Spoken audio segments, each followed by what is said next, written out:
Довольные буренки, лучшие дояры и только самое вкусное молоко. В Коми прошел 17-й республиканский конкурс операторов машинного доения коров. За звание лучшего в профессии боролись представители из разных районов республики. Оценивалось все – от скорости сбора доильного аппарата до внешнего вида участников.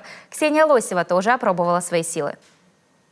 Плотный завтрак перед непростым днем. Сегодня буренки участвуют в республиканском конкурсе операторов машинного доения коров. И хоть и большую часть работы выполнять будут все же люди, волнуются все. В соревновательной программе несколько этапов. Один из самых зрелищных, конечно же, сбор молока. Коровы выбраны, отчет времени начинается. Судьи оценивают каждое движение и ставят баллы.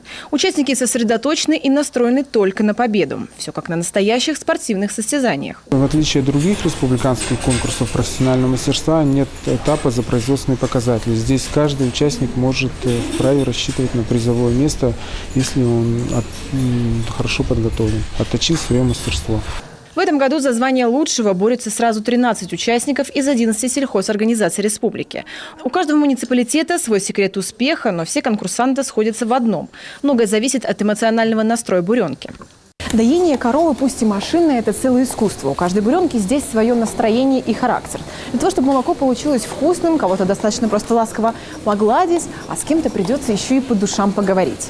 Соревнования в республике проводятся с 1993 года и уже успели стать доброй традицией. Многие участники приезжают на конкурс не в первый раз. Впрочем, и новички не отстают. Среди них, что отрадно, с каждым годом все больше молодежи. Юрию Мишарину, который представляет Пезмек, например, всего 25. Оператором машинного доения коров он работает уже 4 года. Говорит, к животным тянуло всегда, а потому выбор профессии сделал, не сомневаясь. И теперь для него все это уже не просто работа, а скорее образ жизни. Животные нравятся, животных люблю, с ними интересно, они лишнего не говорят, молчат, нету никаких сложностей вообще, все нормально. По работе-то как бы каждый день разбираешь, собираешь, чистишь, моешь, это ведь все откладывается и как бы потом легко. А это уже другой этап соревнований, и легким его никак не назовешь. Участникам на время нужно сначала разобрать доильный аппарат, а затем снова собрать. Все также на время и под пристальным вниманием судей и публики. Обстановка напряженная, но большинство участников все же справляется с волнением.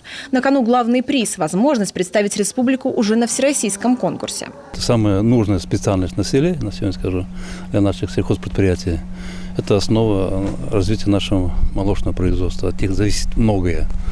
Поэтому мы очень большое внимание уделяем им, и хотим, чтобы они совершенствовались, хотим, чтобы они обменялись на этом конкурсе друг с другом своим опытом, мнениями.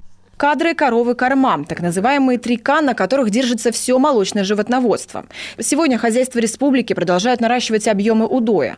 8 хозяйств региона перешагнули 5000-ный рубеж, а 2 хозяйства и вовсе добрались до отметки в 7000 литров молока. Впрочем, и это, как говорят здесь, далеко не предел. Ксения Лосева, Олег Жуковский, телеканал Юрганск, Тывдинский район.